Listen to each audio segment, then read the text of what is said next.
Hello మామ. One piece recent చాప్టర్లో strongest ఆకిని reveal చేశారు. 1 ఆర్క్లో లూఫీ వచ్చి కైడో ఇన్సైడ్ బాడీని డ్యామేజ్ చేయడానికి 1 ఆర్క్లో రయు అనే ఆకిని నేర్చుకున్నాడు. అలాగే ఈ ఆర్క్లో వన్ పీస్లోనే గాడ్ లెవెల్ ఆకిని నేర్చుకోబోతున్నాడు. అయితే అది ఎలానో ఈ వీడియోలో ఎక్స్ప్లెయిన్ చేయబోతున్నాను.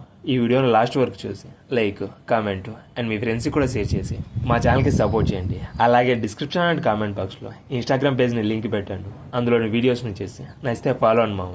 ఇక లేట్ చేయకుండా వీడియోని స్టార్ట్ చేద్దాం. ఇప్పుడు స్కాబర్ గబాన్ వచ్చి లూఫీ అండ్ తన క్రూ మెంబర్స్కి స్ట్రాంగెస్ట్ ఆకిని మాస్టర్ చేయడానికి ఒక కొత్త ట్రైనింగ్ని ఇవ్వబోతున్నాడు. ఇది నార్మల్ ఆకి కాదు మామ, ఈ గాడ్ లెవెల్ ఆకితో మాత్రమే హోలీ నైట్స్ని, గోరసాయిని అలానే ఈమును కూడా డ్యామేజ్ చేయగలరు. సో చాలా మంత్స్ నుంచి గబాన్ ఎంత పవర్ఫుల్లో తెలుసుకోవడానికి మనం ఎంతగానో వెయిట్ చేస్తున్నాము. పైరేట్ కింగ్ లెఫ్ట్ హ్యాండ్ అయిన స్కాపర్ గబాన్ వన్ పీస్ చాప్టర్ 1148 లాస్ట్లో స్ట్రాంగెస్ట్ ఆకితో సమ్మర్స్ లెఫ్ట్ హ్యాండ్ని కట్ చేశాడు. అండ్ ఇక్కడ ఇంట్రెస్టింగ్ పార్ట్ ఏంటంటే సమ్నర్ అండ్ గబాన్ ఇద్దరు ఒకరినొకరు రికగ్నైజ్ చేసుకున్నారు. అంటే వాళ్ళ ఇద్దరికి ముందే పరిచయం ఉందని అర్థమవుతుంది మామ. ఇక్కడ సమ్నర్ గబాన్ని చూసి ప్యాంటుని తడుపుకున్నాడు.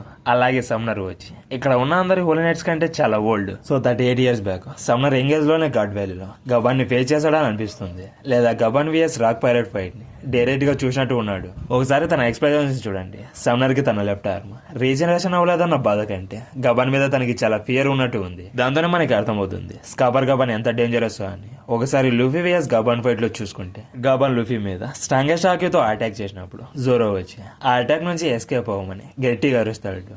అలా జోరో ఎందుకు అన్నాడు ఇప్పుడు అర్థమవుతుంది మామ. లూఫీ అటాక్ ని డాచ్ చేయకపోయి ఉంటే సీరియస్ గా ఇంజరీ అయ్యేవాడు. బట్ ఇక్కడ ఒక బిగ్ క్వశ్చన్ ఏంటంటే సమ్నర్ లెఫ్ట్ హ్యాండ్ వచ్చి రీజనరేట్ అవ్వకుండా ఉండడానికి గబాన్ ఏం చేశాడు? వన్ పీస్ లోనే స్ట్రాంగెస్ట్ ఆకి ఫామ్, దాన్ని రెసిడెన్స్ ఆకి లేదా ఘాట్ ఆకి అని చెప్పొచ్చు. ఇది బాడీ ఆర్ మైండ్ మీద కాదు, డైరెక్ట్ గా ఎనిమీ సోల్ ని అండ్ విల్ పవర్ ని టార్గెట్ చేస్తుంది. ఈ ఆకితో ఈమోతో లింక్ ఉన్న ప్రతి హోలీ నైట్స్ ని కూడా డిఫీట్ చేయొచ్చు. ఇక్కడ హోలీ నైట్స్ కి ఈమోతో ఒక డెవిల్ కాంటాక్ట్ ఉంటుంది. అది ఎగ్గైడ్ ఐలాండ్ లో కూడా చూసాం మామ. ఎగ్గైడ్ ఐలాండ్ లో సాటర్న్ లూఫీని కిల్ చేసే మిషన్ లో ఫెయిల్ అయ్యాడని ఈమో సాటర్న్ ని కిల్ చేయడం చూసాము. ఇక్కడ ఈమో డెవిల్ కాంటాక్ట్ వల్ల హోలీ నైట్స్ కి ఇమోర్టాలిటీ, హీలింగ్ అండ్ స్ట్రెంత్ అనేది ఇంక్రీజ్ అవుతుంది.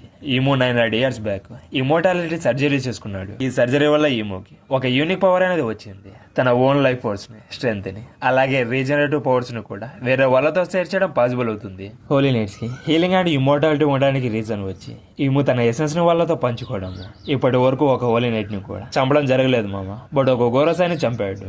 ఈమో తన డెవిల్ కాంటాక్ట్ ని క్యాన్సిల్ చేశాక సాటర్న్ ఏజ్డ్ పర్సన్ లాగా టర్న్ అయిపోయి ఫైర్ తో మనిషిని కలిస్తే ఉత్త బోన్స్ మాత్రమే మిగులుతాయి కదా, సేమ్ తను కూడా అలా అయిపోయాడు. సో దాని మీనింగ్ ఏంటంటే ఈమో పర్మిషన్ లేకుండా వాళ్ళని చంపడం ఇంపాసిబుల్. ఎగ్జాంపుల్, లూఫీ వచ్చి యాంకల్ లెవెల్ ఆకితో తనని కిల్ చేయాలని ట్రై చేశాడు, కానీ సాటర్న్ ని డ్యామేజ్ కూడా చేయలేకపోయాడు.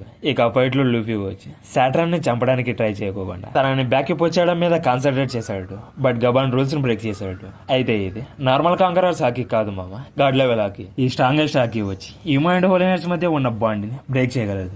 ఇక్కడ ఆకి అనే వర్డ్ యొక్క ఆరిజిన్ వచ్చి చైనీస్ ఫిలాసఫీలో కి అంటే చి అని మీనింగ్. ఇక్కడ చి అంటే రియల్ లైఫ్ లో బర్త్ ని, ఏజ్ ని, లైఫ్ ని, డెత్ ని ఇలా అన్నిటిని కంట్రోల్ చేస్తుందని చెప్తారు. ఈ చి అనేది ప్రతి ఆబ్జెక్ట్ లో ఉంటుంది. ఎగ్జాంపుల్ మౌంటైన్, ఎయిర్, ట్రీస్, మనుషుల్లో ఇలా అన్ని కూడా ఈ చీతో ఫామ్ అయ్యాయి. సో యూనివర్స్ లో ఉన్న ప్రతి ఒక్కటి ఈ చీతో కనెక్ట్ అయ్యి ఒక సిస్టమ్ లాగా ఉంటుంది. అలాగే వన్ పీస్ లో కూడా ఇలాంటి సుప్రీం చి లాగా ఒక సిస్టమ్ ఉంది. దానినే మనం హాకీ అని పిలుస్తాము. ఈ హాకీ వల్ల క్యారెక్టర్స్ కి super human strength, high level intense battle possible అవుతాయి. చీని ఇంకా బెటర్ గా అండర్స్టాండ్ చేసుకోవాలంటే వన్ పీస్ లో జోరో అబిలిటీస్ అయినా బ్రీతింగ్ ఆఫ్ ఆల్ థింగ్స్ అబిలిటీని ఎగ్జాంపుల్ గా తీసుకుందాము. చీకి డెఫినెట్ మీనింగ్ వచ్చి బ్రెత్. జోరో మిస్టర్ 1 తో ఫైట్ చేస్తున్నప్పుడు తన సరౌండింగ్స్ లో ఉన్న రాక్స్ నుంచి, స్టీల్ నుంచి కూడా బ్రీత్ ని విన్నాడు. ఈవెన్ దో ఆబ్జెక్ట్స్ కి ప్రాణం లేకపోయినా వాటికి కూడా ఒక వాయిస్, ఫ్రీక్వెన్సీ అనేది ఉంటుందని అర్థమవుతుంది. సో బేసికల్లీ ప్రతి ఆబ్జెక్ట్స్ కి ఆకి లాంటి ఎనర్జీ ఉంటుంది. అలాగే ప్రతి ఆబ్జెక్ట్ కి ఒక యూనిక్ రిథమ్ ఆర్ ఫ్రీక్వెన్సీ ఉంటుంది. అలా కొంతమంది పైరేట్స్ కి వన్ పీస్ లో ఆకి ఫ్రీక్వెన్సీస్ ని ట్యూన్ చేయడానికి వస్తుంది. ఎగ్జాంపుల్ జోరో లాగా బ్రీత్ ఆఫ్ ఆల్ థింగ్స్ ని యూజ్ చేసి స్టీల్ ని కూడా కట్ చేయగలడు. అంటే ఒక ఆబ్జెక్ట్స్ లో ఉన్న ఎనర్జీని ఫీల్ అవడం. అలాగే రాజర్, లూఫీ అండ్ మొమనెస్ కి కూడా వాయిస్ ఆఫ్ ఆల్ థింగ్స్ ని యూజ్ చేసి జూనియర్స్ ఆర్ సీకింగ్స్ తో కమ్యూనికేట్ చేయగలరు. అలాగే లోగియా డెవిల్ ఫ్రూట్ యూజర్స్ ని నార్మల్ గా టచ్ చేయలేరు, కానీ హాకీని యూజ్ చేసి వాళ్ళని హట్ చేయడం పాసిబుల్ అవుతుంది. ఇందులో లాజిక్ ఏంటంటే హాకీ ఫ్రీక్వెన్సీ అండ్ వాళ్ళ బాడీ ఫ్రీక్వెన్సీ మ్యాచ్ అవడం వల్ల డ్యామేజ్ అవుతుంది. అయితే వన్ పీస్ లో వచ్చి టోటల్ 3 మేజర్ హాకీస్ ఉన్నాయి. Ornament hockey, observation hockey and conquerors hockey. ప్రతి హాకీస్ లో డిఫరెంట్ ఎనర్జీ ఫ్రీక్వెన్సీస్ ఉంటాయి. మీరు చూసుకుంటే చీకి సంబంధించిన ఒక చార్ట్ ఉంటుంది. అందులో బాటమ్ లో వచ్చి ఎట్ ద ఫిజికల్ వరల్డ్ ఉంటుంది. ఈ వరల్డ్ లో ఆర్నమెంట్ హాకీ వర్క్ అవుతుంది. ఈ హాకీ వచ్చి బాడీని ఆర్ స్వాడ్ని హార్డెన్ చేస్తుంది.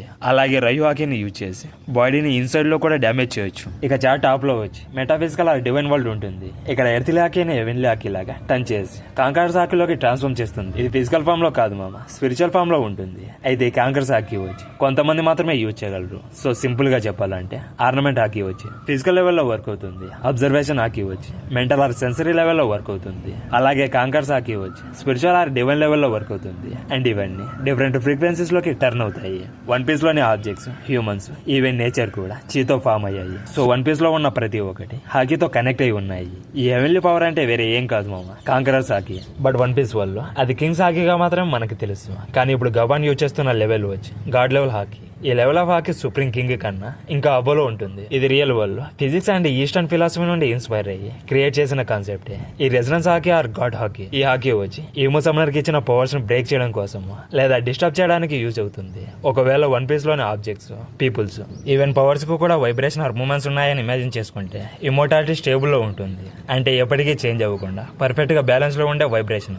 ఏమో ఇదే కాన్సెప్ట్ ని యూజ్ చేసి హోలీ నైట్స్ కి అన్యాచురల్ గా ప్రొటెక్షన్ ఇచ్చాడు. దాని వల్ల వాళ్ళని హ్యాక్ చేయడం ఇంపాసిబుల్. వాళ్ళని డ్యామేజ్ చేసినా కూడా మళ్ళీ రీజనరేట్ అవుతారు. కానీ గబాన్ హాకీ వచ్చి మైక్రోఫోన్ లాగా వర్క్ అవుతుంది. వాయిస్ ని రికార్డ్ చేస్తున్నప్పుడు అవుట్ సైడ్ నాయిస్ ని క్యాన్సిల్ చేస్తుంది కదా, అలాగే గబాన్ యొక్క గాడ్ హాకీ కూడా సమ్నర్ ని ప్రొటెక్ట్ చేస్తున్న ఫ్రీక్వెన్సీని క్యాన్సిల్ చేస్తుంది.